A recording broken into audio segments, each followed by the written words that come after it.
C లాంగ్వేజ్లో programme రాసేటప్పుడు variables అనేవి డిక్లేర్ చేసుకుంటూ వస్తాం. Variable declaration. ఈ వేరియబుల్స్ డిక్లేర్ చేసినప్పుడు ఆ వేరియబుల్స్ మెమరీలో మనకి కొంత స్పేస్ని తీసుకొని మెమరీలో స్టోర్ అవుతాయి అన్న దీన్ని మెమరీ ఎలోకేషన్ అని చెప్పేసి చెప్తాం. ఈ మెమరీ ఎలోకేషన్ అనేది జనరల్గా మనకి 2 టైప్స్గా మెమరీ ఎలోకేషన్ ఉంటుంది. 2 టైప్స్ ఆఫ్ మెమరీ ఎలోకేషన్ అంటాం. ఏంటి, ఒకదాన్నేమో కంపైల్ టైం ఎలోకేషన్ అంటారు, రెండోదాన్ని వచ్చేసి రన్ టైం ఎలోకేషన్ అని చెప్పేసి పిలుస్తాం. Compile time and run time. ఏంటి కంపైల్ టైంకి రన్ టైంకి డిఫరెన్స్ ఏంటి అంటే ఎలోకేషన్ అంటే ఇక్కడ అర్థం ఏంటి, మెమరీలో ఆ వేరియబుల్కి కొంత స్పేస్ అనేది అలాట్ చేసి పెడుతుంది, దాన్నే ఎలోకేషన్ అంటాం. అది 2 రకాలుగా చేయొచ్చు. ఒకటి కంపైల్ టైం ఎలోకేషన్, రెండోది run time allocation. Compile time అంటే ఏంటి, ప్రోగ్రాము ఎగ్జిక్యూట్ అవడానికి ముందే మనం మెమరీలో స్పేస్ని రిజర్వ్ చేసి పెట్టుకుంటాం ఇన్ అడ్వాన్స్గా, అది compile time allocation. Run time allocation అంటే ప్రోగ్రామ్ కంపైలేషన్ అయ్యి ఎగ్జిక్యూట్ అయ్యే టైంలో మనం అంటే ఆ టైంలో ప్రోగ్రామ్ ఎగ్జిక్యూషన్ టైంలో మెమరీని ఎలోకేట్ చేసుకోవచ్చు, దాన్నే రన్ టైం ఎలోకేషన్ అంటాం. సో రన్ టైం ఎలోకేషన్ వల్ల మనకి కొన్ని అడ్వాంటేజెస్ ఉన్నాయి compare to compile time allocation. ఇప్పుడు ఫర్ ఎగ్జాంపుల్ ఒక అరే తీసుకున్నాం, ఇంట్ ఎక్స్ ఆఫ్ 100 అని ఒక అరే, సపోజ్ 10 అని ఒక అరే తీసుకున్నాం. అరే తీసుకుంటే ఇప్పుడు ఈ అరే ఇంటిజర్ అరే కాబట్టి 10 × 4 బైట్స్ 40 బైట్స్ మెమరీలో స్పేస్ అనేది రిజర్వ్ చేసి పెట్టేస్తుంది. అంటే దానికి ఆ ఎక్స్ అనే ఒక అరేకి 40 బైట్స్ మెమరీలో స్పేస్ అనేది రిజర్వ్ చేస్తుంది, అంటే ఎలోకేట్ చేసి పెట్టేస్తుంది. సో దీన్ని మనకి కంపైల్ టైం ఎలోకేషన్ అని చెప్పేసి చెప్తాం. Compile time allocation. సో ఆ వేరియబుల్కి ఎక్స్ అనే వేరియబుల్కి మెమరీలో 40 బైట్స్ స్పేస్ ఎలోకేట్ అవుతుంది. ఒక్కొక్క బైట్లో అంటే ఒక్కొక్క 4 బైట్స్ ఇంటిజర్ కాబట్టి మనకి 4 బైట్స్, దాంట్లో ఒక్కొక్క వాల్యూ అనేది మనం స్టోర్ చేసుకుంటూ వెళ్తాం. ఓకే, అయితే ఇప్పుడు నాకు ప్రోగ్రామ్ ఎగ్జిక్యూషన్ టైంలో నాకు ఇక్కడ ఎక్స్లో 10 వాల్యూస్ కన్నా ఎక్కువ వాల్యూస్ అవసరమైంది, అంటే మోర్ దెన్ 10 వాల్యూస్, ఒక 20 వాల్యూస్ ఇవ్వాల్సిన అవసరం వచ్చింది. బట్ ఇక్కడ మనకి కుదరదు, ఎందుకని ఆల్రెడీ ముందుగానే మనం మెమరీలో స్పేస్ ఎలోకేట్ చేసేసాం కాబట్టి ఫిక్స్డ్గా అంతకన్నా మనం ఎక్సెస్ వాల్యూస్ అనేది ఇవ్వలేము. అప్పుడు మళ్ళీ మనం ఏం చేస్తాం, ప్రోగ్రామ్ని స్టాప్ చేసి అప్పుడు మళ్ళీ మనం ఇక్కడ వచ్చేసి ఆ అరే యొక్క సైజుని మనం ఇంక్రీజ్ చేసుకొని వెళ్తాం. ఇంక్రీజ్ చేసుకొని వెళ్ళి అప్పుడు మళ్ళీ మనం వర్క్ చేసుకోవచ్చు. అంటే దీనివల్ల ఏమవుతుంది, మెమరీలో స్పేస్ ముందుగానే రిజర్వ్ అవ్వటం వల్ల అంతకన్నా ఎక్సెస్ డేటా అనేది మనం దాంట్లో స్టోర్ చేసే అవకాశం అయితే మనకు ఉండదు. సో అలా అని చెప్పేసి మనం సరే ఇదంతా ఎందుకు ముందుగానే ఎక్కువ స్పేస్ ఇచ్చేసాము అనుకోండి, ఇప్పుడు ఎక్స్ ఆఫ్ 100 అని ఇచ్చేసాం అనుకోండి, ఎక్కువ స్పేస్ ఇచ్చినప్పుడు అప్పుడు ఏమవుతుంది, 100 ఎలిమెంట్స్ × 4 అంటే 400 బైట్స్ అనేది మెమరీలో అది ఆ ఎక్స్కి అది రిజర్వ్ చేసి పెట్టేస్తుంది. అంటే ఇప్పుడు ఎక్స్ అనే అరే 100 ఎలిమెంట్స్కి అరే తీసుకున్నాము, దానికి మెమరీలో వచ్చేసి మనకి 400 బైట్స్ స్పేస్ అనేది అలొకేట్ చేస్తుంది. ఓకే, ఇది ఓకే. ఇప్పుడు మనం ప్రోగ్రామ్ రన్ చేసేటప్పుడు ఎక్స్లో నేను 10 వాల్యూసే యూజ్ చేసుకున్నాను, అంటే ఆ అరేలో 10 సెల్స్ని నేను ఫిల్ చేయగలిగాను, అంటే 10 వాల్యూసే నాకు అవసరమైంది. అప్పుడు ఏమవుతుంది, 10 వాల్యూసే మనం ఫిల్ చేస్తే రిమైనింగ్ అంటే ఇప్పుడు 10 ఫిల్ చేస్తే మన సైజ్ ఎంత తీసుకున్నాం, 100కి తీసుకున్నాం, అందులో 10 మనం వాడుకుంటే రిమైనింగ్ 90 ఎలిమెంట్స్ అంటే దాదాపు ఎంత, 90 × 4 3600 బైట్స్, సారీ 360 బైట్స్ స్పేస్ అనేది మనకి మెమరీలో వేస్ట్గా ఉండిపోతుంది. సో ఇదొక ప్రాబ్లం. అంటే ఎక్సెస్ తీసుకుంటేనేమో అరే సైజు మనకు ఎక్కువ పెద్దది తీసుకుంటే మనం లిమిటెడ్గా యూజ్ చేసుకుంటేనే మెమరీలో స్పేస్ వేస్ట్ అవుతుంది. మెమరీలో స్పేస్ వేస్ట్ అవ్వడం వల్ల మనకి చాలా డ్రాబ్యాక్స్ ఉన్నాయి. ఏంటంటే మెమరీ ఎప్పుడైతే లోడ్ పెరుగుతుందో మెమరీ మీద, దాని ఇంపాక్ట్ ప్రోగ్రామ్ ఎగ్జిక్యూషన్ మీద పడుతుంది. ఆటోమేటిక్గా అది మనకి ప్రోగ్రామ్ కూడా మనకి స్లో అయిపోతుంది, ఎందుకంటే మనం మెమరీని వేస్ట్ చేస్తున్నాం కాబట్టి. సో ఇక్కడ మనకు ప్రాబ్లం ఏంటి, అరే సైజునే మనం లిమిటెడ్గా తీసుకుంటేనేమో అంతకన్నా ఎక్కువ వాల్యూస్ అనేది ఇవ్వలేము. అలా అని చెప్పేసి మనకి ఎక్సెస్ తీసుకుంటేనేమో మనం లిమిటెడ్ డేటా ఉపయోగించుకున్నప్పుడు మెమరీలో స్పేస్ వేస్టేజ్ అనేది జరుగుతుంది. సో కంపైల్ టైం ద్వారా మనకి ఈ ప్రాబ్లమ్స్ అనేవి ఉన్నాయి. అలా కాకుండా రన్ టైంలోనే అంటే ప్రోగ్రామ్ ఎగ్జిక్యూషన్ టైంలోనే మనకి ఎంత కావాలంటే అంత స్పేస్ని మనం మెమరీలో ఎలొకేట్ చేసుకోవచ్చు, దాన్నే రన్ టైం ఎలొకేషన్ అంటాం. ఇప్పుడు నాకు 10 వాల్యూస్ కావాలి, ఓకే 10 బైట్స్ 10 ఎలిమెంట్స్కి స్పేస్ ఎలొకేట్ అవుతుంది, అంటే రిజర్వ్ అవుతుంది. 50 కావాలి, 50కే రిజర్వ్ అవుతుంది. లేదు 100 కావాలి, 100 కంటే మన రిక్వైర్మెంట్ని బట్టి మనం ఎంత డేటా అయితే స్టోర్ చేసుకోవాలనుకుంటున్నామో అంత డేటాకి సఫిషియెంట్గానే మెమరీలో స్పేస్ ఎలొకేషన్ జరుగుతుంది. దాన్నే రన్ టైమ్ ఎలొకేషన్ అని చెప్పేసి పిలుస్తాం. ఓకే, ఇది కంపైల్ టైమ్ ఎలొకేషన్కి, మెమరీ ఎలొకేషన్కి, రన్ టైమ్ మెమరీ ఎలొకేషన్కి ఉన్న మేజర్ డిఫరెన్స్. అయితే ఇప్పుడు వరకు మనం చూసిన వల్ల ఏంటంటే కంపైల్ టైమ్ ఎలొకేషన్. సో ఇలా మనకి మెమరీలో రన్ టైంలో మెమరీని మనం ఎలా అంటే రిజర్వ్ చేసుకోవచ్చు అనే దానికోసమే ఈ డైనమిక్ మెమరీ మేనేజ్మెంట్ అనే కాన్సెప్ట్ ఉపయోగిస్తాం. ఇందులో డైనమిక్ మెమరీ ఎలొకేషన్ చూడండి, ఇక్కడ dynamic memory allocation in C refers to the process of allocating memory during the program's execution. అంటే ప్రోగ్రామ్స్ ఎగ్జిక్యూషన్ దాన్ని రన్ టైమ్ అంటాం, rather than at compile time. So ఏముంటుంది ఇక్కడ, ఎలొకేటింగ్ మెమరీని ఎలొకేట్ చేస్తుంది ఇప్పుడు during the program's execution. Program execute అయ్యే టైంలో మెమరీలో అది మనకి స్పేస్ని రిజర్వ్ చేస్తుంది. దాన్నే మనం రన్ టైమ్ ఎలొకేషన్ అని చెప్పేసి పిలుస్తాం, rather than at compile time. Compile time పోల్చుకుంటే కంపైల్ టైమ్ ఏమో ముందుగానే రిజర్వ్ అవుతుంది, ఆ తర్వాత దాన్ని మనం ప్రోగ్రామ్ని ఎగ్జిక్యూట్ చేసుకుంటాం కంపైల్ చేసి. బట్ రన్ టైం ఏంటంటే ఎగ్జిక్యూషన్ టైంలో మనం మెమరీలో స్పేస్ ఎలొకేట్ చేసుకోవచ్చు. సో దీనివల్ల మనకి అడ్వాంటేజ్ అంటే మెమరీ వేస్టేజ్ అనేది. అలానే మనకి ఇక్కడ డేటా స్ట్రక్చర్స్లో మనకి లింక్డ్ లిస్టులు అలాంటివి వచ్చినప్పుడు కూడా అక్కడ ఏంటంటే మనకు అది అన్లిమిటెడ్ స్టోరేజ్ వస్తుంది. అన్లిమిటెడ్ స్టోరేజ్ అంటే మనం 10 ఎలిమెంట్స్ ఇవ్వచ్చు, 10 నోట్స్ ఇవ్వచ్చు, 100 నోట్స్ ఇవ్వచ్చు, ఇన్ఫినిట్ నోట్స్ ఇవ్వచ్చు. అలాంటప్పుడు మనకి మెమరీని మనం ఏంటంటే ఎంత అని చెప్పేసి మనం రిజర్వ్ చేయలేము. అప్పుడు ఈ డైనమిక్ మెమరీ మేనేజ్మెంట్ ద్వారా మనం ఎన్ని నోట్స్ అయితే స్టోర్ చేస్తున్నాం అన్ని నోట్స్కే స్పేస్ అనేది మెమరీలో ఎలొకేట్ చేసి పెడుతుంది. దానివల్ల మనకి మెమరీ వేస్టేజ్ అనేది ఉండదు.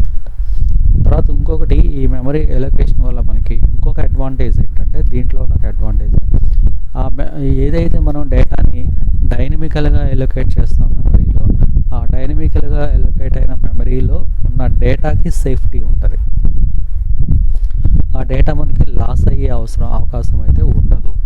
అంటే ఏంటిది అంటే, ఇప్పుడు సపోజ్ ఒక మెయిన్ ప్రోగ్రామ్, మనం ఒక ప్రోగ్రామ్ రాస్తున్నాము. దీంట్లో సపోజ్ ఇక్కడ కొన్ని వేరియబుల్స్ తీసుకున్నాను నేను, సంథింగ్ ఇలా ఒక 5 వేరియబుల్స్ తీసుకుందాం అనుకుంటాను. సంథింగ్ ఏదో మనం ఇక్కడ వర్క్ చేసుకుంటూ వచ్చాం, ప్రోగ్రామ్ వర్క్ చేసుకుంటూ వచ్చాం, ఓకే ఇలా అయిపోయింది. వన్స్ మనకి ఈ ప్రోగ్రామ్ ఎగ్జిక్యూషన్ అయిపోయిన తర్వాత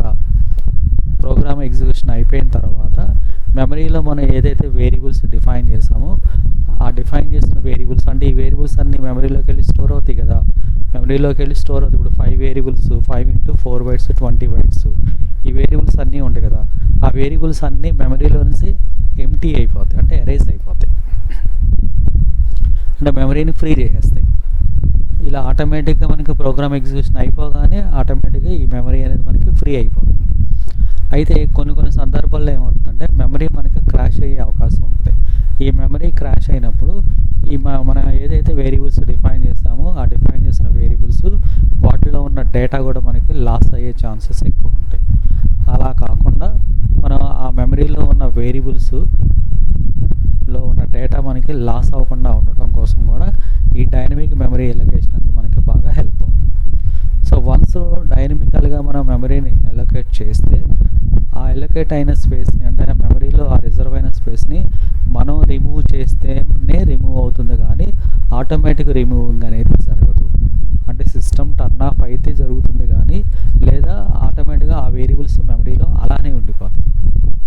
సో ఆ వేరియబుల్స్ మనం, అంటే డైనమికల్గా ఎలొకేట్ అయిన వేరియబుల్స్ మెమరీలో అలానే ఉండిపోతాయి. వాటిని మనం మెమరీలోంచి రిమూవ్ చేస్తేనే అప్పుడు ఆ వేరియబుల్స్ అనేది మెమరీలోంచి ఫ్రీ అవుతాయి అన్నమాట. బట్ మామూలు వేరియబుల్స్ ఏంటంటే ఆటోమేటిక్గా అవే మెమరీలోంచి ఫ్రీ అయిపోతాయి. బట్ ఇవి వచ్చేసి మనకి మనం రిమూవ్ చేసేంతవరకు మెమరీలో అలానే హోల్డ్ అయిపోతాయి అన్నమాట. సో ఇలా ఈ డైనమిక్ మెమరీ ఎలొకేషన్ ఎలా చేస్తామంటే, దీనికోసం ఇక్కడ ఒక 4 ఫంక్షన్స్ ఉపయోగిస్తాం. 4 ఫంక్షన్స్. ఇది డైనమిక్ మెమరీ మేనేజ్మెంట్ మీద ఈ ఫంక్షన్స్ కోసం ఉపయోగిస్తాం కాబట్టి ఈ ఫంక్షన్స్కి సంబంధించిన హెడర్ ఫైల్ ఒకటి రాస్తాం. ఆ హెడర్ ఫైలే stdlib.h అనే ఒక హెడర్ ఫైల్. stdlib అంటే స్టాండర్డ్ డివైస్ లైబ్రరీ అనమాట ఇది. సో లైబ్రరీ ఫైల్ అంట, లైబ్రరీ డాట్ హెడర్ ఫంక్షన్ వచ్చేసి ఫంక్షన్ పేరు వచ్చేసి malloc ఫంక్షన్. malloc అంటే malloc function. malloc means memory allocation అనే ఒక ఫంక్షన్ అనమాట. ఈ malloc అనే ఫంక్షన్ ద్వారా మనం ఇక్కడ మెమరీలో మనకు కావాల్సినంత స్పేస్ని మనం ఎలోకేట్ చేసుకుంటే రిజర్వ్ చేసుకోవచ్చు. ఈ malloc ఫంక్షన్ ఏం చేస్తుందంటే allocates single block of memory. Single block of memory అంటే ఒక లైన్ ఆఫ్ మెమరీ.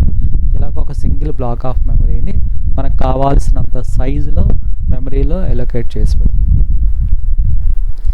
ఇది రన్ టైంలో మనం 5 వాల్యూస్ కావాలి, 5 వాల్యూస్కి మనకి స్పేస్ని ఎలోకేట్ చేస్తుంది. 100 వాల్యూస్ కావాలి, 100 వాల్యూస్కి స్పేస్ని ఎలోకేట్ చేస్తుంది అనమాట. సో ఇది malloc అనే ఫంక్షన్. ఈ ఫంక్షన్ని మనం ఎలా డిఫైన్ చేస్తాము అంటే, సో ఇక్కడ మనకి మెమరీలో స్పేస్ని ఎలోకేట్ చేస్తుంది. మెమరీలో స్పేస్ ఎలోకేట్ చేయడం అంటే అర్థం ఏంటి, మనకి ఇక్కడ మెమరీలో ఏముంటుంది, బైట్స్ ఉంటాయి. ఆ బైట్స్ అంటే వాటి యొక్క అడ్రస్లు ఉంటాయి. సో వాటిని ఎలోకేట్ చేస్తుంది. కాబట్టి ఇక్కడ మనకి మెమరీలో స్పేస్ని మనకి ఎలోకేట్ చేస్తుందంటే దాన్ని ఎందులో స్టోర్ చేసుకుంటాం, మనం పాయింటర్లో స్టోర్ చేసుకుంటాం. అంతే కదా, పాయింటర్లో ఉండేది అడ్రస్సే కదా. కాబట్టి ఇక్కడ మనకి మెమరీలో ఉండేది కూడా మనకి అడ్రస్సే ఉంటుంది, అంటే బైట్స్ వాటి యొక్క అడ్రస్లే కదా. కాబట్టి ఈ malloc అనే ఫంక్షన్ ద్వారా సింపుల్గా malloc అనే ఫంక్షన్ ఏం చేస్తుందంటే మెమరీలో కొంత స్పేస్ని మనకి రిజర్వ్ చేసి పెడుతుంది. ఆ రిజర్వ్ అయిన స్పేస్ని పాయింటర్లో పెట్టుకుంటాం. ఇప్పుడు నాకు మెమరీలో ఒక 10 బైట్స్ కావాలి, ఓకే ఆ 10 బైట్స్ని పాయింటర్లో పెడుతుంది. లేదా ఒక 100 బైట్స్ కావాలి, ఓకే ఒక 100 బైట్స్. ఇప్పుడు సపోజ్ నాకు మెమరీలో ఒక 100 బైట్స్ కావాలనుకోండి, అప్పుడు 101 అనే బైట్ దగ్గర నుంచి 200 అనే బైట్ వరకు అంటే అడ్రస్ అనమాట. 101 బైట్ 102 నుంచి అప్ టు 200 బైట్ వరకు ఈ మధ్యలో ఉన్న బైట్స్ అంటే ఈ బైట్స్ మొత్తాన్ని, ఈ స్పేస్ మొత్తాన్ని పాయింటర్లో పెట్టేస్తుంది. ఇప్పుడు పాయింటర్లో ఏముంటుంది అంటే మనకి పాయింటర్లో వచ్చేసి ఏం స్టోర్ అయి ఉంటుంది అంటే ఒక 100 బైట్స్ ఆఫ్ స్పేస్ అనేది మనకి రిజర్వ్ అయి ఉంటుంది అనమాట. అలా దీనికోసం ఇక్కడ మనకి చూడండి, ఇక్కడ పాయింటర్ వేరియబుల్ తీసుకుంటాం. తీసుకొని ఇక్కడ ఇంటూ స్టార్ అని రాసాం. దీన్ని వచ్చేసి టైప్ కాస్టింగ్ అంటాం. ఏంటి టైప్ కాస్టింగ్ అంటే టైప్ కన్వర్షన్ అనొచ్చు, టైప్ కాస్టింగ్ అనొచ్చు. అంటే పాయింటర్లో ఏ టైప్ ఆఫ్ డేటా మనం స్టోర్ చేస్తున్నాం. ఇప్పుడు పాయింటర్లో ఏముంటుంది, మెమరీలో స్పేస్ ఉంటుంది అంతే. అంటే ఒక 5 బైట్స్ 10 బైట్స్ 100 బైట్స్ స్పేస్ ఉంటుంది. ఆ బైట్స్లో మనం ఏ డేటా స్టోర్ చేస్తున్నాము, ఇంటిజర్ స్టోర్ చేస్తున్నామా, ఫ్లోటా, క్యారెక్టర్ అనేది ఇక్కడ మనం డిఫైన్ చేస్తాం. దాన్ని మనకి టైప్ కన్వర్షన్ అంటాం. తర్వాత malloc అనే ఫంక్షన్ ఇక్కడ 5 అంటే 5 బైట్స్ ఆఫ్ 5 బైట్స్ అనొచ్చు, లేదా సింపుల్గా ఏంటంటే 5 వాల్యూస్ అనుకుందాం, అంటే 5 ఇంటిజర్ వాల్యూస్. సో ఇక్కడ నేను 5 నెంబర్స్ 5 నెంబర్స్కి మెమరీలో స్పేస్ కావాలి అనుకుంటున్నాను. కాబట్టి 5 ఇంటూ ఇక్కడ సైజ్ ఆఫ్ అనే ఒక ఫంక్షన్. ఈ సైజ్ ఆఫ్ అనే ఫంక్షన్ ఏం చేస్తుందంటే, ఇప్పుడు సైజ్ ఆఫ్ ఇంట్ అంటే అర్థం ఏంటంటే ఇంటిజర్ డేటా టైపు ఎన్ని బైట్స్ ఆక్యుపై చేస్తుందో చూపిస్తుంది అనమాట మనకి. సో 4 బైట్స్ కాబట్టి 4 అని చూపిస్తుంది. అదే నేను ఇక్కడ సైజ్ ఆఫ్ క్యారెక్టర్ అనుకోండి, క్యారెక్టర్ బట్టి ఎన్ని బైట్స్ ఆక్యుపై చేస్తుందో చూపిస్తుంది అనమాట. అంటే సైజ్ ఆఫ్ అనే ఆపరేటర్ మనకి ఈ విధంగా పెడుతుంది. సైజ్ ఆఫ్ డేటా టైప్ ఇస్తాం, డేటా టైప్ ఇస్తే అది మెమరీలో ఎంత స్పేస్ ఆక్యుపై చేస్తుందో చూపిస్తుంది. ఇప్పుడు మనం ఇక్కడ రాసిన దాని ప్రకారం, పైన రాసిన దాని ప్రకారం ఇక్కడ సైజ్ ఆఫ్ 5 ఇంటూ అదే malloc of 5 into size of int అన్నాం కదా, ఇంటిజర్ 4 కదా. So 5 into 4 20 bytes. ఈ 20 బైట్స్ స్పేస్ ఎక్కడ ఉంటుంది మనకి, పాయింటర్లోకి వెళ్ళిపోతుంది. ఆ బైట్స్లో మనం ఏం డేటా స్టోర్ చేస్తాం, ఇంటిజర్ డేటా స్టోర్ చేస్తాం. అంటే ఇప్పుడు పాయింటర్లో వచ్చేసి ఏముంటుంది అంటే సింపుల్గా చెప్పంటే ఒక 100 సింపుల్గా అడ్రస్ చూస్తున్నాను, 101 నుంచి అప్ టు ఎంత వరకు 120 వరకు 20 బైట్స్ స్పేస్ ఉంటుంది. పాయింటర్ వచ్చేసి ఫస్ట్ బైట్ దగ్గర లొకేట్ అవుతుంది. PTR అనేది ఫస్ట్ బైట్ దగ్గర ఉంటుంది అనమాట. ఇలా ఇప్పుడు దీన్ని ఏం చేస్తామంటే మనకి మూవ్ చేసినప్పుడు ఇది ఎలా మూవ్ అవుతుందంటే ఎవ్రీ 4 బైట్స్కి మూవ్ అవుతూ ఉంటుంది. ఎవ్రీ 4 బైట్స్కి ఇలా మూవ్ అవుతుంది. ఎందుకు ఎవ్రీ 4 బైట్స్కి, ఇంటిజర్ కాబట్టి, ఇంటిజర్ 4 బైట్స్ కాబట్టి అలాగే ఎవ్రీ 4 బైట్స్కి మూవ్ అవుతాయి. ఈ విధంగా మూవ్ అవుతూ ఉంటుంది అనమాట. ఇలా మూవ్ అవుతుంది. సో పాయింటర్ మూవ్ అయినప్పుడల్లా అది ఎవ్రీ 4 బైట్స్కి మూవ్ అవుతుంది. ఇప్పుడు పాయింటర్లో వచ్చేసి మనకి ఏముంది అంటే 20 బైట్స్ ఆఫ్ స్పేస్ డైనమికల్గా ఎలొకేట్ అయ్యి ఇందులో స్టోర్ అయిపోతుంది. సో దానికోసం ఇక్కడ మనకి malloc అనే ఫంక్షన్ ఉపయోగిస్తాం. ఇది malloc ఫంక్షన్ పర్పస్. ఇక రెండో ఫంక్షన్ తీసుకుంటే సెకండ్ దాని వచ్చేసి calloc ఫంక్షన్ అంటాం. ఈ calloc ఫంక్షన్ అంటే కంటిన్యూస్ ఎలొకేషన్. ఇదేమో సింగిల్ బ్లాక్ ఆఫ్ మెమరీని ఎలొకేట్ చేస్తే, ఇది మల్టిపుల్ బ్లాక్స్ ఆఫ్ మెమరీని ఎలొకేట్ చేస్తుంది. మల్టిపుల్ బ్లాక్స్ ఆఫ్ మెమరీ అంటే ఒక విధంగా ఏంటంటే మనకి ఒక టేబుల్ ఫార్మాట్ లేదా ఒక మ్యాట్రిక్స్ ఫార్మాట్లో మల్టిపుల్ బ్లాక్స్గా దీన్ని ఎలొకేట్ చేసి పెడుతుంది. సేమ్ ఇది కూడా అంతే. ఇక్కడ టైప్ కాస్టింగ్ ఫ్లోట్ అన్నాం, కెలాక్ ఆఫ్ ఇక్కడ 10 అంటే ఇప్పుడు 10 వాల్యూస్ అవేంటి float values. So into float. So ఇది కూడా మనకి అంతే 10 × 4 40 అట్లా మనకి అలొకేట్ చేసి పెడుతుంది అనమాట. ఆ తర్వాత మూడో ఫంక్షన్ వచ్చేసి రీఅలాక్ అనే ఫంక్షన్. రీఅలాక్ మీన్స్ రీఎలొకేషన్. ఏంటి రీఎలొకేషన్ అంటే ఇప్పుడు ఎమలాక్ ద్వారా కానీ కెలాక్ ద్వారా కానీ మనం కొంత స్పేస్ అనేది అలొకేట్ చేసుకుందాం. ఇప్పుడు సపోజ్ ఎమలాక్ ద్వారా నేను 5 నెంబర్స్ కోసం స్పేస్ అలొకేట్ చేసుకున్నాం. ఓకే, ఇప్పుడు అది 5 నెంబర్స్నే తీసుకుంటుంది. కాదు, నాకు ప్రోగ్రామ్ ఎగ్జిక్యూషన్ సంథింగ్ ఒక మిడిల్లోకి వచ్చాం, అక్కడ నాకు స్పేస్ ఇంకా ఇంక్రీజ్ చేసుకోవాలి, నేను పెంచుకోవాలి. అప్పుడు మనం ఇక్కడ రీఅలాక్ అనే ఫంక్షన్ ఉపయోగించి ఆ స్పేస్ మళ్ళీ మనం ఇంక్రీజ్ చేసుకోవచ్చు. దానికోసం రీఅలాక్ అనే ఫంక్షన్ ఉపయోగిస్తాం. ఇప్పుడు 5 ఉన్నది కాస్త మనం 10 అలా చేసుకోవచ్చు. అంటే రీఅలాకేషన్ పర్పస్ ఏంటంటే మనం ఆల్రెడీ ఫిక్స్ చేసిన స్పేస్ని ఇంక్రీజ్ చేయొచ్చు అండ్ ఆల్సో డిక్రీజ్ చేసుకోవచ్చు. ఇది రీఅలాక్ అనేది. అంటే ఇప్పుడు మనకి మెమరీలో స్పేస్ని అలొకేట్ చేయడం కోసం 2 ఫంక్షన్స్, ఒకటి ఎమలాక్ ఫంక్షను, రెండోది వచ్చేసి కెలాక్ ఫంక్షన్. ఎమలాక్ ఫంక్షన్ ఏమో సింగిల్ బ్లాక్ ఆఫ్ మెమరీ తీసుకుంటుంది, కెలాక్ వచ్చేసేమో మల్టిపుల్ బ్లాక్స్ ఆఫ్ మెమరీని అలొకేట్ చేసి పెడుతుంది. సో ఈ రెండింటి ద్వారా మెమరీలో మనం స్పేస్ని డైనమికల్గా అలొకేట్ చేస్తూ ఉన్నాం కదా. ఆ అలొకేట్ అయిన రిజర్వ్ అయిన స్పేస్ని మనం ఏమన్నా మోడిఫికేషన్ చేసుకోవాలి అంటే ఆ స్పేస్ని పెంచుకోవడం తగ్గించుకోవడం అలాంటివి ఏమైనా చేయాలనుకున్నప్పుడు అప్పుడు రీఅలాక్ అనే ఫంక్షన్ ఉపయోగించి దాన్ని మనం చూడండి, can either increase or decrease the size of the block. మనం ఆల్రెడీ డిఫైన్ చేసిన బ్లాక్ యొక్క సైజు మనం కావాలంటే పెంచుకోవచ్చు తగ్గించుకోవచ్చు యూజింగ్ రీఅలాక్. ఇంకా 4వ ఫంక్షన్ వచ్చేసి ఫ్రీ అనే ఫంక్షన్. ఇందాక మనం చెప్పుకున్నాం ఏంటి, మామూలుగా మనం వేరియబుల్స్ డిక్లేర్ చేసినప్పుడు ఆ డిక్లేర్ చేసిన వేరియబుల్స్ ప్రోగ్రామ్ ఎగ్జిక్యూషన్ అయిపోగానే ఆటోమేటిక్గా మెమరీలోంచి ఫ్రీ అయిపోతాయి, అంటే డిలీట్ అయిపోతాయి. బట్ డైనమికల్గా అంటే ఎమలాక్ ఫంక్షన్ ద్వారా కానీ కెలాక్ ఫంక్షన్ ద్వారా కానీ మెమరీలో మనం డైనమికల్గా స్పేస్ని రిజర్వ్ చేస్తే ఆ డైనమికల్గా రిజర్వ్ అయిన స్పేస్ పాయింటర్లో ఉంటే చూసారా, ఆ పాయింటర్లో ఉన్న ఆ సైజ్ అంటే బైట్స్ ఏవైతే ఉన్నాయో అవి అలానే ఉండిపోతాయి మెమరీలో. అంటే ప్రోగ్రామ్ ఎగ్జిక్యూషన్ అయిపోయినా కూడా మెమరీలో అలానే హోల్డ్ చేసి పెట్టుకుంటుంది. సో దాన్ని మనం రిమూవ్ చేసేయాలి, అంటే మెమరీని మనం ఎంప్టీ చేసుకోవాలి. మెమరీని ఎప్పటికప్పుడు మనం ఎంప్టీ చేసుకుంటుంటాం. ఎప్పుడైతే మెమరీ ఫ్రీ అవుతుందో అప్పుడు ప్రోగ్రామ్ మనకి ఫాస్ట్గా వర్క్ అవుతుంది. సో ఈ ఫంక్షన్స్ వాడినప్పుడు ఖచ్చితంగా మనం మెమరీని ఫ్రీ చేయాలి. అంటే ఎందుకని మన స్పేస్ని ఇలాగా రిజర్వ్ చేసి పెట్టేస్తాం పాయింటర్లో, ప్రోగ్రామ్ ఎగ్జిక్యూషన్ అయిపోయింది, మనం ప్రోగ్రామ్ స్టాప్ చేస్తాం. కానీ ప్రోగ్రామ్ స్టాప్ అయిపోయింది కానీ వేరియబుల్ మెమరీలో అంటే ఆ పాయింటర్లో ఉన్న ఆ బైట్స్ మెమరీలో అలానే ఉండిపోతాయి. సో సిస్టమ్ టర్న్ ఆఫ్ అయ్యే వరకు అలానే ఉండిపోతాయి. అలా కాకుండా మనం ఏంటంటే ఆ పాయింటర్లో ఉన్న రిజర్వ్ అయిన స్పేస్ని మనం డీఅలొకేట్ చేసుకోవచ్చు, అంటే రిమూవ్ చేయొచ్చు. దానికోసం వాడే ఫంక్షన్ ఫ్రీ. ఇదేం చేస్తుంటే మెమరీని ఎంప్టీ చేస్తుంది. చూడండి, deallocates the memory previously allocated by malloc, calloc and realloc. So దీనివల్ల ఏమవుతుందంటే మనకి వీటి ద్వారా మన మెమరీలో స్పేస్ని ఎలా అయితే రిజర్వ్ చేసాం అలొకేట్ చేసాం దాన్ని డీఅలొకేట్ చేస్తాం. దీనివల్ల ఏమవుతుంది, release the memory back to the system preventing memory leaks. So ఈ మెమరీ లీక్స్ నుంచి అది మనకి ప్రివెంట్ చేస్తుంది. అలానే మెమరీని వచ్చేసి ఏమవుతుందంటే ఫ్రీ చేసేస్తుంది అనమాట. సో దానికోసం కంపల్సరీగా మనకి ఇక్కడ ఫ్రీ అనేది వాడుతుంది. ఇప్పుడు స్పేస్ దేంట్లో మనకు ఉంటుంది, పాయింటర్లు ఉన్నాయి కదా, ఎమలాక్ ద్వారా కానీ కెలాక్ ద్వారా కానీ పాయింటర్లు ఉన్నాయి కదా మనం స్పేస్ని అలొకేట్ చేస్తుంది. సో ఇక్కడ ఫ్రీ అని చెప్పేసి ఆ పాయింటర్నే ఇస్తాం. ఆ పాయింటర్ని ఇస్తే పాయింటర్లో ఏదైతే మనం ఎంతైతే స్పేస్ పెట్టుకున్నామో దాన్ని అది డీఅలొకేట్ చేస్తే అంటే సింపుల్గా మెమరీ నుంచి దాన్ని ఎంప్టీ చేసేస్తుంది అనమాట. ఇది మనకి మెమరీ ఎలొకేషన్, డైనమిక్ మెమరీ ఎలొకేషన్కి సంబంధించిన ఫంక్షన్స్ అనమాట. ఓకే, ఇక వీటి మీద ఒక ప్రోగ్రామ్ నాకు చూద్దాం, ఎలా రిజర్వ్ చేయొచ్చు, వాటిని ఎలాగ మనం రిమూవ్ చేయొచ్చు అనేది ఒకసారి చూద్దాం. Program for dynamic memory management అంటాం.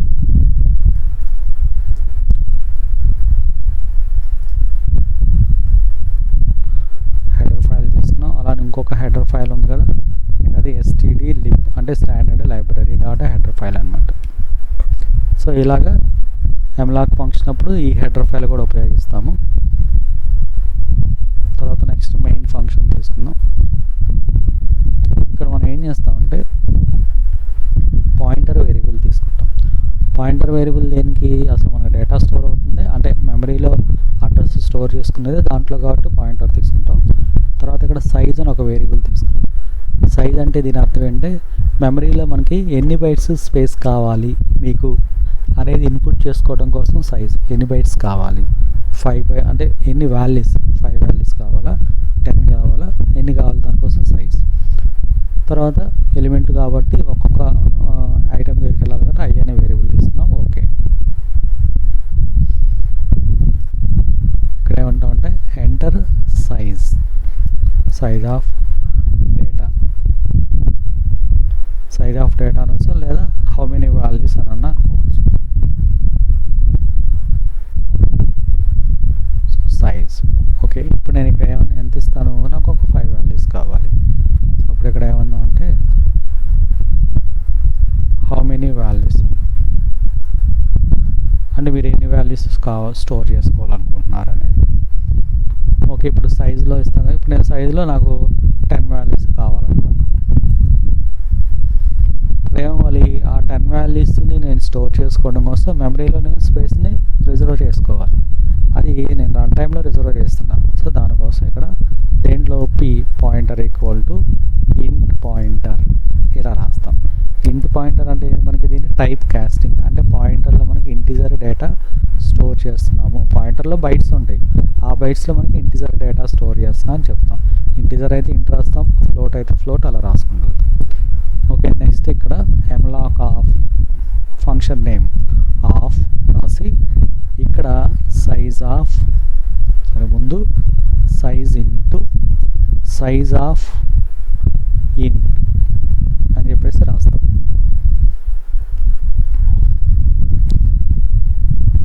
ఇలా రాస్తాం.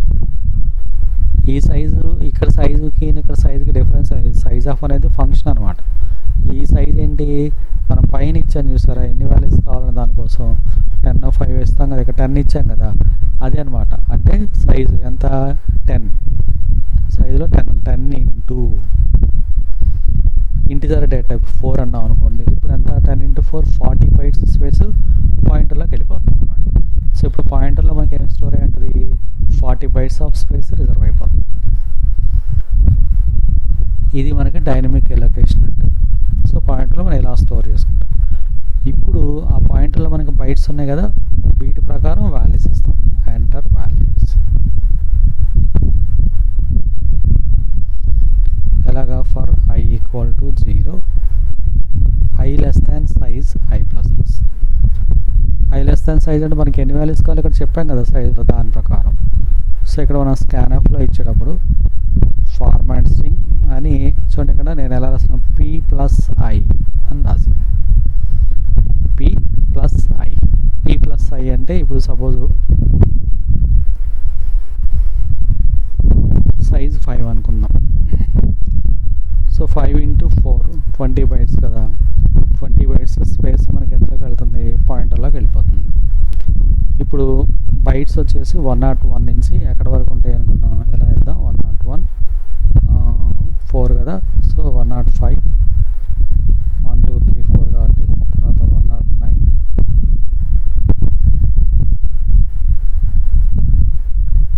1 2 3 4 ఓకే 4 బైట్స్, తర్వాత ఇది 4, నెక్స్ట్ 113, నెక్స్ట్ 117, అప్పుడు 101 నుంచి స్టార్ట్ అవుతుంది కదా, 1 నుంచి. సో 1 2 కనెక్షన్ అంటే మనకి ఇండికేషన్ కోసం ఇస్తున్నాం. 3 4 అంటే 4 బైట్స్ ఒకదానికి. తర్వాత నెక్స్ట్ వచ్చేసి 5 6 7 8, నెక్స్ట్ 9 10 11 12. ఇలా ఎందుకు రాస్తున్నాం అంటే అక్కడ మనకి మెమరీ ఒక్కొక్కటి 4 బైట్స్ తీసుకుంటారు కాబట్టి 16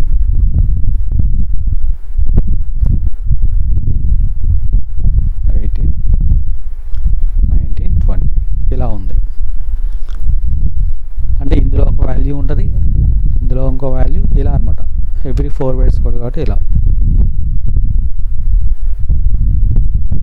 మనం డేటా ఇస్తాం. సో డేటా మనం తర్వాత చూద్దాం.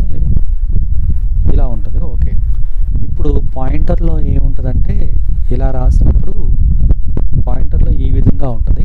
పాయింటర్ వచ్చేసి ఫస్ట్ దాని దగ్గర ఉంటుంది, బై డిఫాల్ట్గా ఫస్ట్ ఎలిమెంట్ దగ్గర ఉంటుంది. ఉన్నప్పుడు ఇక్కడ మనం స్కాన్ఎఫ్ రాసాం కదా, స్కాన్ఎఫ్ రాసినప్పుడు ఇక్కడ దీంట్లో వాల్యూ స్టోర్ అవుతుంది. స్టోర్ అయిన తర్వాత ప్లస్ ఐ అన్నాం కదా, ప్లస్ ఐ అన్నప్పుడు ఏమవుతుందంటే నెక్స్ట్ ఎలిమెంట్ దగ్గరికి వెళ్తాం. చూడండి, నెక్స్ట్ ఎలిమెంట్ దగ్గరికి మళ్ళీ నెక్స్ట్ అక్కడ ఇంకో వాల్యూ ఇస్తాం, మళ్ళీ ప్లస్ ఐ అన్నాం, ఆటోమేటిక్గా నెక్స్ట్ ఎలిమెంట్ దగ్గరికి వచ్చేస్తాం. ఇలా అనమాట. మళ్ళీ అక్కడ ఇంకో వాల్యూ ఇస్తాం, దెన్ మళ్ళీ ప్లస్ ఐ. ఈ విధంగా మనకి వాల్యూని స్టోర్ చేసుకుంటాం. మళ్ళీ ప్లస్ ఐ, ఇంకా ఆటోమేటిక్గా ఐ లూప్ క్లోజ్ అయిపోతుంది, ఎందుకంటే సైజ్ రీచ్ అవుతుంది కాబట్టి ఐ లూప్ ఆటోమేటిక్ క్లోజ్ అవుతుంది అంటే ఇలా. సో పాయింటర్ ఇలాగ స్పేస్ని ఎలొకేట్ చేసుకొని అందులో ఫస్ట్ బైట్ దగ్గర పాయింటర్ స్టోర్ అయ్యి ఉంటుంది, అండ్ పాయింటర్ హోల్డ్ అవుతుంది. అంటే సింపుల్గా పాయింటర్లో ఫస్ట్ బైట్ అడ్రస్ ఉంటుంది. ఇక్కడ మనం ప్లస్ అయినప్పుడు ఆటోమేటిక్గా నెక్స్ట్ ఇంటిజర్. అదే పాయింటర్లో ఒకవేళ ఫ్లోట్ ఉందనుకోండి ఏమవుతుంది, ఆటోమేటిక్గా నెక్స్ట్ ఎలిమెంట్ దగ్గరికి వెళ్ళిపోతుంది. అంటే నెక్స్ట్ 4కి అలా ఆటోమేటిక్గా మూవ్ అయిపోతుంది అనమాట ఇలా. సో ఓకే, ఇప్పుడు స్కాన్ఎఫ్ ద్వారా అలా రాసాము, ఒక్కొక్క సెల్లోకి వాల్యూ పంపించేసాము. క్లియర్. ఇప్పుడు వాటి ప్రింట్ చేయటం చూద్దాం, మరి ఎలా ప్రింట్ చేస్తున్నాను.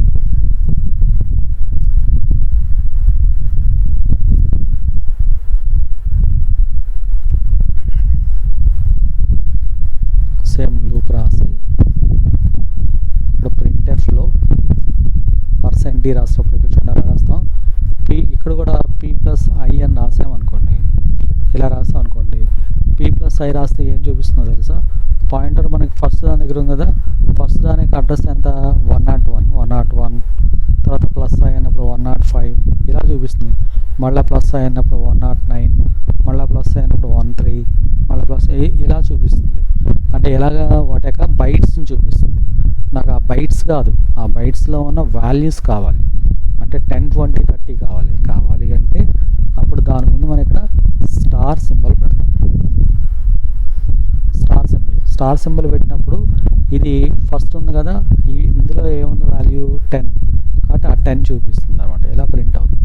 తర్వాత నెక్స్ట్ ఇక్కడికి వస్తుంది, అందులో ఉన్న వాల్యూ 20, ఆ 20ని చూపిస్తుంది. ఈ విధంగా మూవ్ అవుతుంది 30. సో ఇలా అనమాట. ఇలా ఒక్కొక్క సెల్లో ఉన్న అడ్రస్లో ఉన్న వాల్యూ ప్రింట్ అవ్వాలి. అందుకోసం మనం ఇక్కడ స్టార్ వాడతాము. ఇన్పుట్ చేసేటప్పుడు మనకి ఇక్కడ స్టార్తో పని లేదు, ఎందుకంటే ఆ వాల్యూ ఎలాగో ఆ అడ్రస్లోకే వెళ్ళాలి కాబట్టి ఆ అడ్రస్లోకి వాల్యూ వెళ్ళిపోతుంది. పాయింటర్లో అడ్రస్ ఉంది కదా, అడ్రస్లోకి వాల్యూ వెళ్ళిపోతుంది. స్కాన్ఎఫ్లో మనకి ప్రింట్ఎఫ్లో ఆ అడ్రస్లో ఉన్న వాల్యూ కావాలి కాబట్టి ఇక్కడ స్టార్ సింబల్ అనేది ఉపయోగిస్తాం అన్నమాట. సో ఇలా డిఫైన్ చేస్తాం. ఓకే, దీన్ని రన్ చేసి చూద్దాం.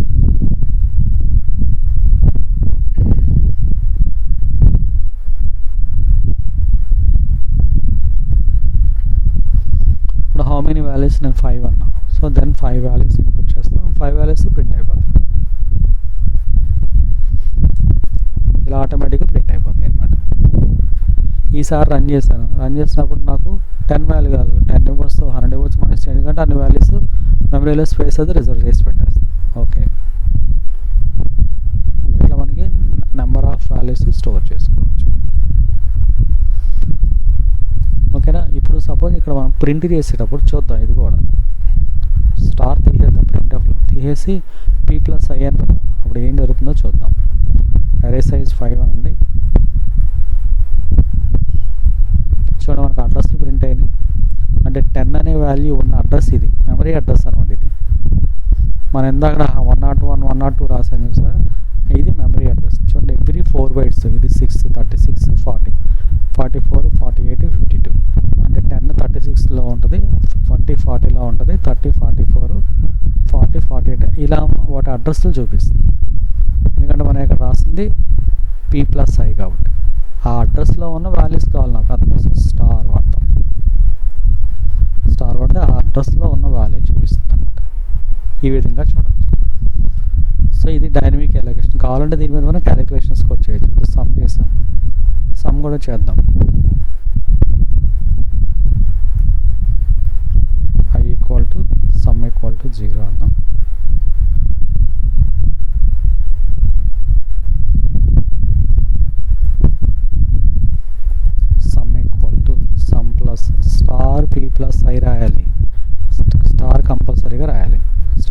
అది మనకి ఆ అడ్రస్లో ఉన్న వాల్యూని రీడ్ చేస్తుంది. మనం దాన్ని కనుక స్కిప్ చేసామంటే ఆటోమేటిక్గా మీకు మెమరీ అడ్రస్సే వస్తుంది అనమాట. ఇక లాస్ట్లో సమ్ ప్రింట్ చేద్దాం.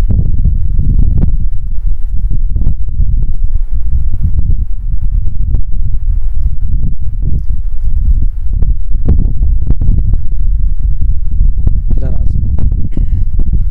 అలా ఇందాక మనం చెప్పుకున్నప్పుడు malloc ఫంక్షన్ ద్వారా మెమరీలో స్పేస్ని ఎలొకేట్ చేస్తున్నాము. ఎలొకేట్ చేస్తే అది పాయింటర్లో మనకి స్టోర్ అవుతుంది. అలానే ఆ పాయింటర్లో స్టోర్ అయింది అలానే ఉండిపోతుంది. దాన్ని మనం ఎంటీ చేసే వరకు ఉండిపోతుంది అన్నాం కదా. ఇప్పుడు దాని మెమరీలోంచి మనం తీసేయాలి. తీసేయడం కోసం ప్రోగ్రామ్ అయిపోయిన తర్వాత చివరిలో ఫ్రీ అనే ఫంక్షన్ వాడతాం.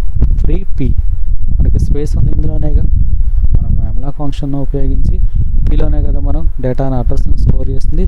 సో ఆ పాయింటర్లో ఉన్న అడ్రస్ని మనం తీసేయాలి. దానికోసం ఇక్కడ ఫ్రీ అనే కమాండ్ అంటే ఆ ఫంక్షన్ ఉపయోగించేసి దాన్ని రిమూవ్ చేస్తాం.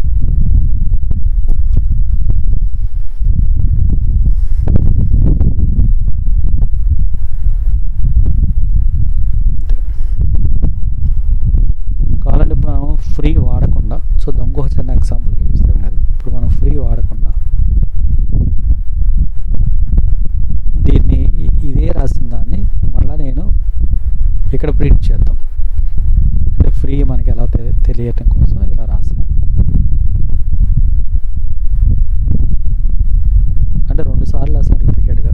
వాల్యూస్ ఆర్ అని చెప్పి ప్రింట్ అవుతుంది, తర్వాత సమ్ ప్రింట్ అవుతుంది, మళ్ళీ వాల్యూస్ ఆర్ అంటే ఫ్రీ ఇంపార్టెన్స్ తెలియటం కోసం రాస్తున్నాం. అరే సైజ్ 5 అన్నాం.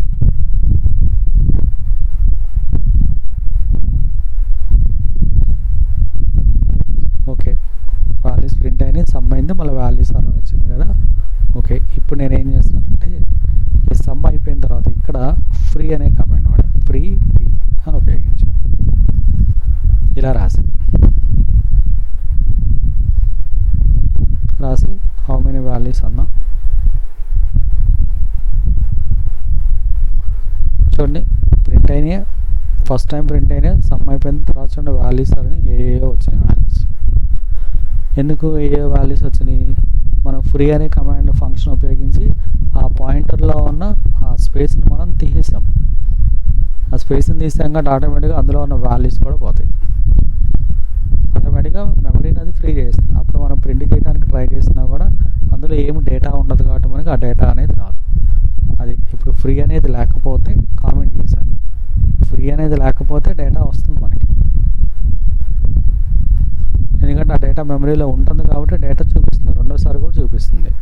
బట్ ఇక్కడ నేను ఫ్రీ అనే ఫంక్షన్ వాడాం కాబట్టి అంటే మెమరీని అది ఫ్రీ చేసేస్తుంది కాబట్టి మనం రెండోసారి ప్రింట్ చేయడానికి ట్రై చేసినా కూడా అది డేటా లేదు కాబట్టి మనకి ఏదో ర్యాండమ్ వాల్యూస్ చూపిస్తుంది అనమాట. ఇలా చూపిస్తుంది.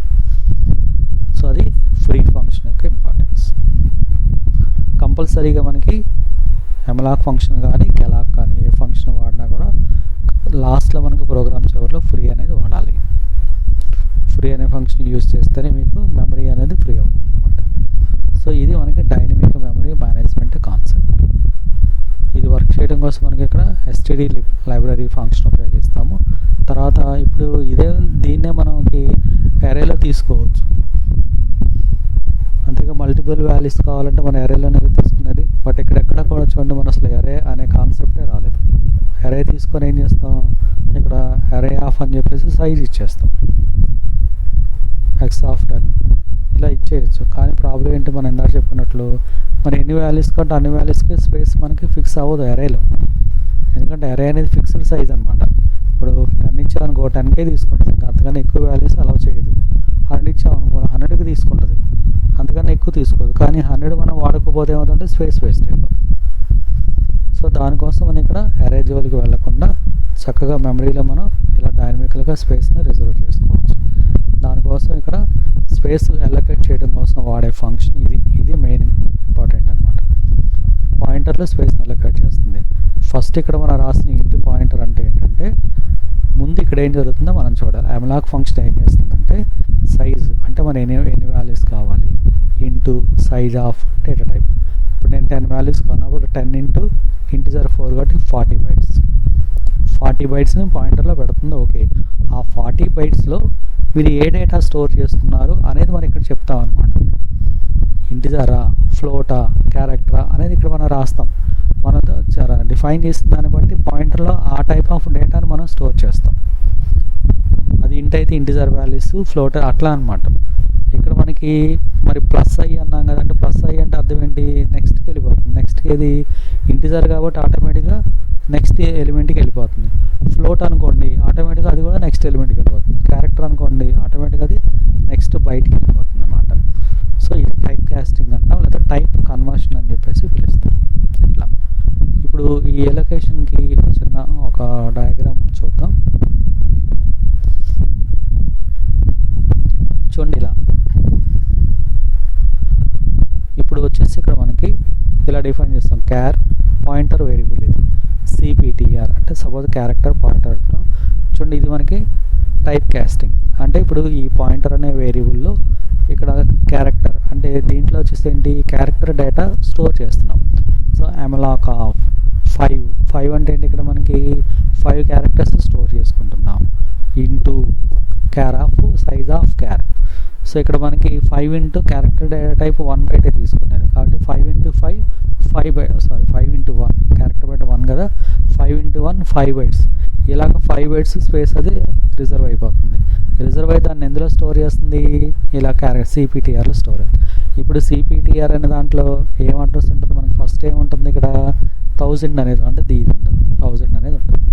మరి 8000 అనేది ఏంటి, మరి ఈ సిపిటిఆర్ అనేది కూడా ఒక వేరియబులే కదా, అది వేరియబులే, అది కూడా మెమరీలో స్టోర్ అవ్వాలిగా ఎక్కడో చోట.